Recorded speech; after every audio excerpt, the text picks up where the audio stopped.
জৈশ ই মহম্মদৰ পৃষ্ঠপোষক পাকিস্তান। ভাৰতে ধ্বংস কৰা অট্টালিকা পুনৰ নিৰ্মাণ।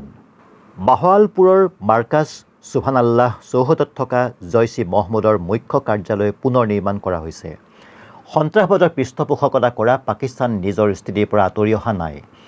অপাৰেশ্যন সিন্দুৰৰ সময়ত ভাৰতীয় বায়ুসেনাই ধ্বংস কৰা বাহাৱালপুৰৰ জৈশ ই মহম্মদৰ মুখ্য কাৰ্যালয় পুনৰ নতুনকৈ নিৰ্মাণ কৰি উলিয়ালে পাকিস্তানে। সকলো প্ৰকাৰে সংগঠনটোক সহায় কৰি অহা পাকিস্তানে পূৰ্বতকৈ অধিক আকৰ্ষণীয় ৰূপত নিৰ্মাণ কৰি উলিয়াইছে এই অট্টালিকাটো।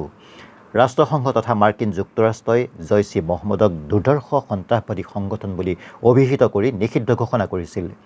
সঘনাই ভাৰতত সংঘটিত হৈ থকা সন্ত্ৰাসবাদী আক্ৰমণৰ আঁৰত থকা এই সংগঠনটোক লক্ষ্য কৰি অপাৰেশ্যন সিন্দুৰৰ সময়ত ভাৰতীয় বায়ুসেনাই অতৰ্কিত আক্ৰমণ চলাই ইয়াক ধ্বংস কৰিছিল। এই আক্ৰমণত সংগঠনটোৰ মুৰব্বী হাফিজ ছয়ীদ কোনোমতে সাৰি গ'লেও তেওঁৰ পৰিয়ালৰ প্ৰায় 11জনকৈ সদস্য নিহত হৈছিল।